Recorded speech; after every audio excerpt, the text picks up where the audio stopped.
The Mendon-Honeoye Falls-Lima Sentinel welcomes you to this edition of the Mayor's and Supervisors Weekly Update, brought to you by... Each week, our community makes history. Each week, you make history. And each week, there's only one source to turn to for the first take on history.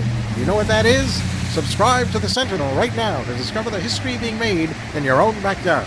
The Mendon-Honeoye Falls-Lima Sentinel. More than just your news, it's your history. Hey, welcome everyone to this week's edition of the Mayor's and Supervisors Update. I'm Chris Carosa, publisher of the Mendon-Honeoye Falls-Lima Sentinel, and each week we bring you the goings-on in the towns and villages we cover. We're starting off this week with Mike Falk in the town of Lima, maybe a little hint of Livingston County too. Mike, what else is going on? Hello, Chris. Thanks again for having all of us. Look, out east of the village, out by Bears.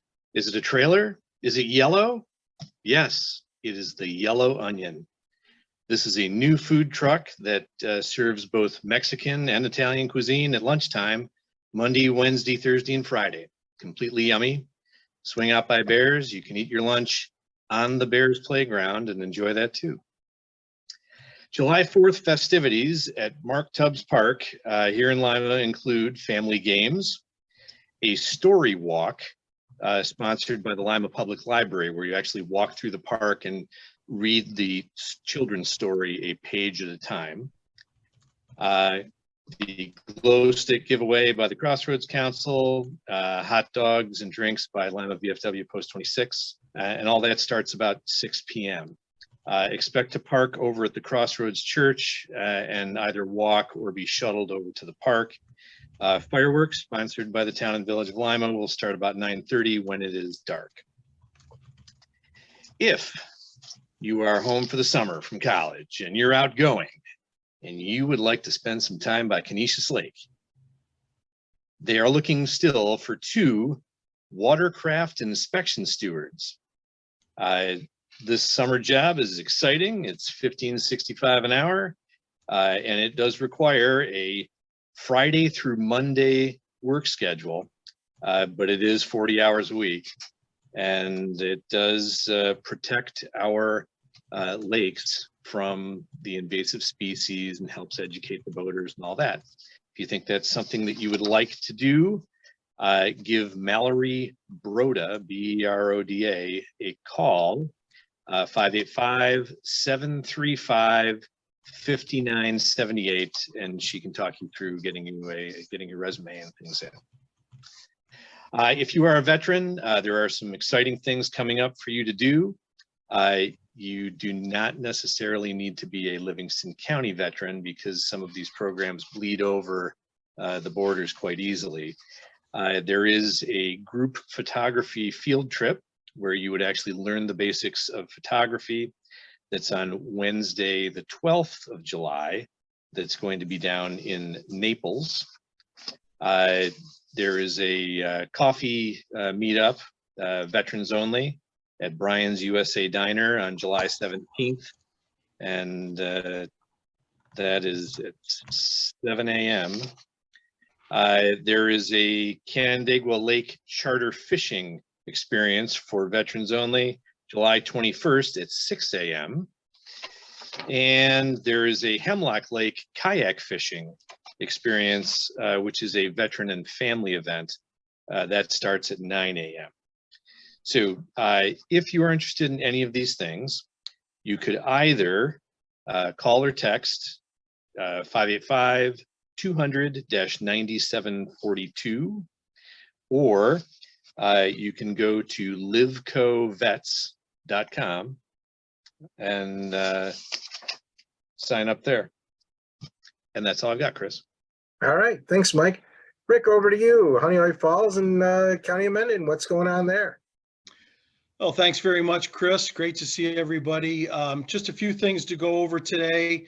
The village of Honeoye Falls will be closed in observance of the 4th of July holiday on both Monday and Tuesday, July 3rd and 4th this year. Along with that week, our Good Vibes Flowing concert, which would normally take place on Tuesday, because of the 4th of July holiday, we are moving that to Thursday the 6th. Along with that, as we were talking about Good Vibes Flowing series. Our series is going great this year. This coming Tuesday, they are predicting some rain, which we certainly need. We have that set up to still have the concert with Bell Rock on Tuesday. Desiatos will be bringing in the food. But if we do have a rain event on Tuesday, we are rescheduled already to be ready to go on Wednesday, the following day. So just be aware of that. The Wolfsburger Park housing project continues to move forward in very good fashion. Phase 1 of the development is nearing completion as far as sales of lots, with only one left. I believe there are 4 or 5 lots already sold in phase 2. The Pine Brook apartment project, which is up at the end of Pine Trail. This has been a project that's been in the works for a number of years. It's again a 3-phase type project. Phase 1 and 2 are completed. Phase 3 is beginning.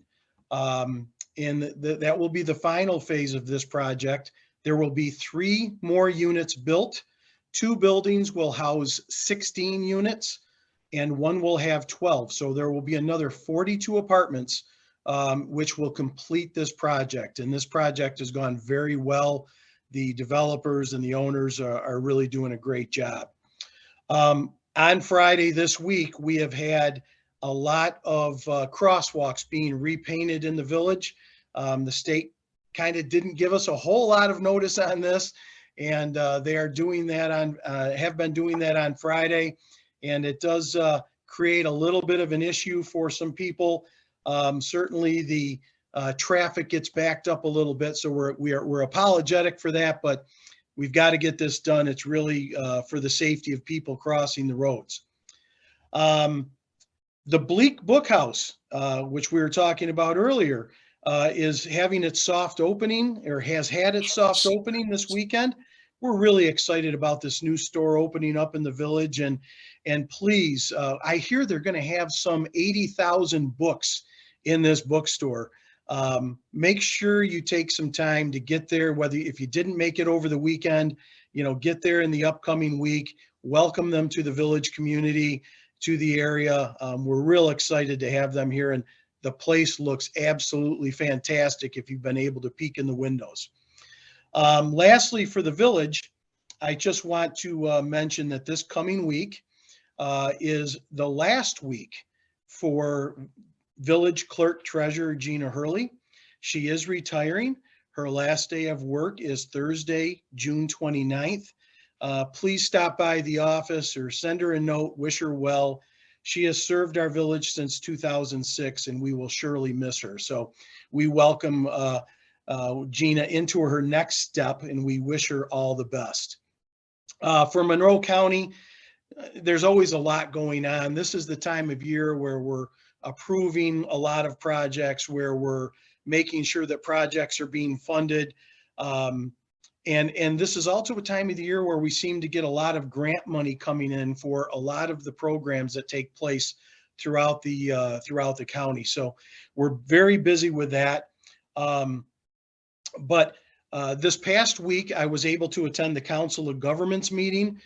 Supervisor Moffitt and I usually attend those meetings, and a lot of the talk, and I know Mike Falk has talked about this a lot as well, but a lot of the talk has been discussing the solar eclipse, which is going to occur on April 8th, 2024 at about 3:20 p.m. in our area. We are all, those on this call, we're all very well into the line of totality. So we're going to have the full breadth of the eclipse, if you will. They are expecting 375 to 500,000 people coming to our local region alone. It's going to be a big event, and this is based on things that, total eclipses that they've witnessed and monitored over the years across the country and around the world. So they're very confident in these numbers at this time. And at this point in time, currently all schools in Monroe County are slated to be closed that day, with the exception of Brighton at this time, which is currently planning on a half day to possibly include some educational events around the eclipse with their kids. That might change, who knows? But again, they're really expecting the numbers of people to come in. So road projects, construction projects, et cetera, are all expected to be halted or held up on those couple of days because of the number of people that are coming into to the community. Hotels are starting to sell a lot of rooms. It's really expected to be quite a time. And we're going to be talking about that in the village of Honeoye Falls as well. I know Livingston County has a lot of activities. Monroe County does as well. So expect some things to happen around here as well. And then lastly, congratulations to all of our graduates, both high school and college kids that are graduating. This is a very busy time of the year. It's a very active time with graduations, graduation parties, and travel. Please take extra time and precautions to get to your destination safely. And while these are great reasons to celebrate, please celebrate safely. Remember to utilize designated drivers as necessary. Don't be too proud. Don't be embarrassed to call a family member or friend if you need a ride home. Safety is got to be paramount here. It's important not just for your safety, but for those around you as well. So again, congratulations to all of our young adults. Go out there, make a change in the world, do your best. And again, congratulations from all of us. Thank you. All right. Thanks, Rick. John Moffett, Town of Mendon. What's moving on there? Good afternoon, everybody. First of all, I wanted to let everyone know that the Town of Mendon offices will be closed on July 3rd and 4th. We certainly want everyone to be able to enjoy the holiday weekend, the extended holiday weekend with their family and friends. As usual, speed is a common problem that we have this time of year, and I just want to remind everyone to observe speed limits. We do have speed monitoring signs that we place around town. Please be cognizant of the speed. And as I mentioned, I think last week, we this time of year, we see more bicycles, we see more motorcycles, we see more pedestrians walking on the shoulder of the roads, things like that, jogging. Please be aware of your surroundings. Don't be distracted by those things they call cell phones. Let's see, at our community center, we had a sewer pipe that collapsed, and that has been temporarily fixed. And I wanted to thank the Village of Honeoye Falls for providing information regarding where that pipe is and how to the best locations as far as where to start digging, so to speak. So thank you very much to the village. We had a somewhat similar problem, although it was interior problem at Town Hall not too long ago. So hopefully this is our last issue with sewer problems for a little while. Although due to the type of pipe that's at the community center, it looks like we're probably going to replace it. And that's going to require digging up the entire front yard. Because it's an Orangeburg pipe that is long since outdated and provided its usefulness in this situation. The town board is going to have a special meeting on Monday, June 26th. That's going to be 7 o'clock at Town Hall, and that is going to be regarding the surface at the splash park. Continued discussion about that. We want to make sure that it is properly the surface is proper for this type of activity, and we are in the process of coming up with a remedy for that. And again, I want to thank everyone who attended the Dust Off Military Memorial Ceremony back on the 11th of June. I think it went well. I want to thank all the community members who came out. I know that the families of the 3 servicemen who were tragically killed in the helicopter crash really appreciated the outpouring of community members who were in attendance that day. Again, thanks for having me, and happy 4th of July to everybody coming up in the near future. All right. Thanks, John. Over to Steve Schultz, Town of Henrietta. What's happening there? Good afternoon. So the Pride flag raising celebration and Pride Fest will be Monday at 5:30 at Town Hall.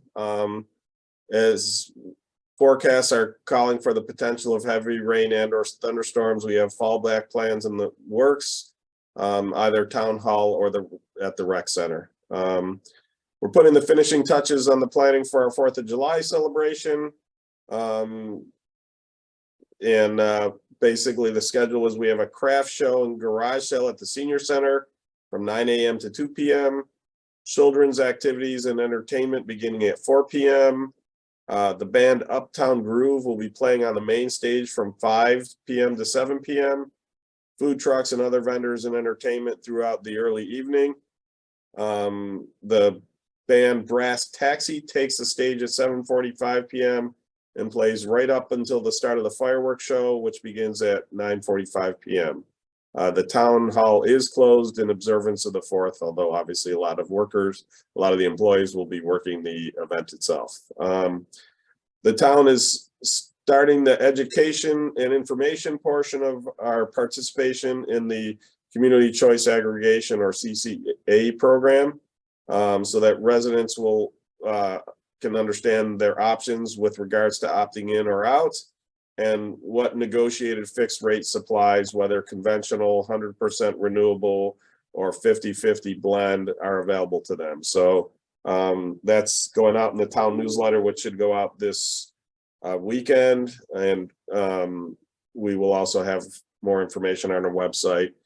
We're also doing special presentations at the senior center, including having a representative from Monroe Community Power there who can actually do the selection for the senior, since some of it is either phone or online. We wanted to make it as easy as possible. So during our Wednesday lunches, during the opt-in period, we'll actually have people there who can essentially do it for the seniors. All they would need to bring is their utility bill and then indicate what their choice is. The town highway department has been out paving and refinishing streets, as well as town parking lots and facilities. They notify neighborhoods prior to doing the work so as to try to minimize inconvenience if the street must be shut down for any period of time.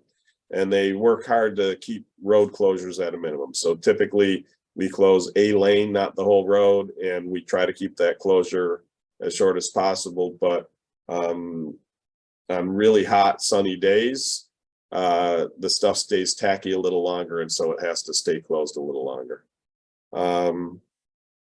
In other town news, Ray Torres of the Eli Fagan Legion Post 1150 was selected as the Monroe County Legionnaire of the Year.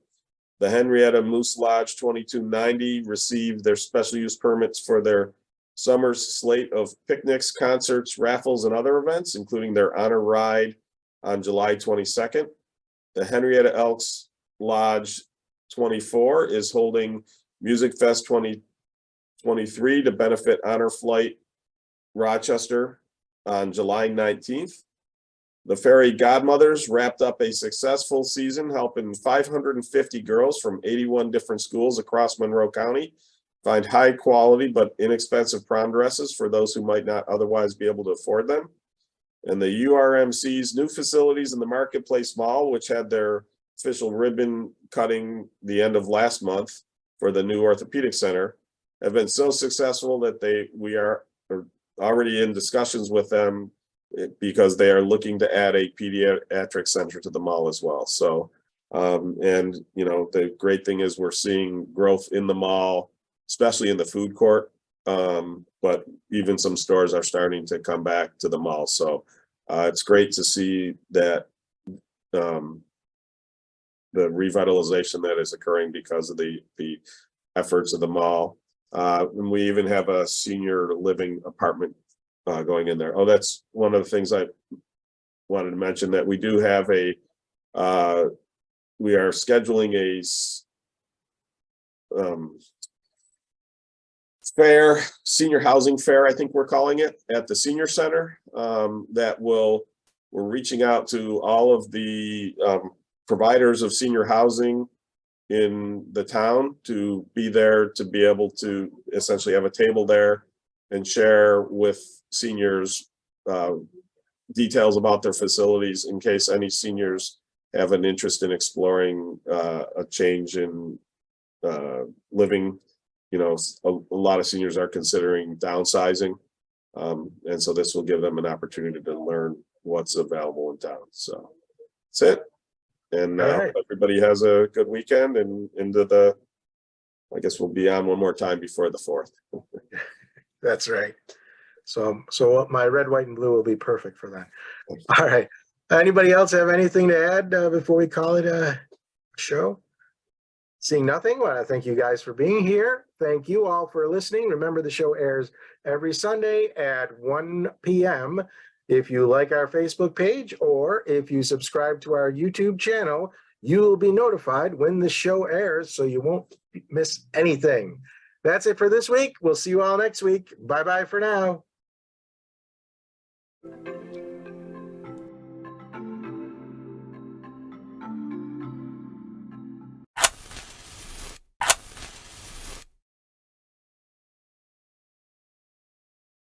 Imagine yourself communicating with a difference. Pan-Dimensional Solutions helps you do this. Whether live spectator events, taped broadcasts, or real-time audience-engaging programs, you can benefit immediately from the tools Pan-Dimensional Solutions will share with you. Do you want to make a difference? Contact us at pandimensional.com.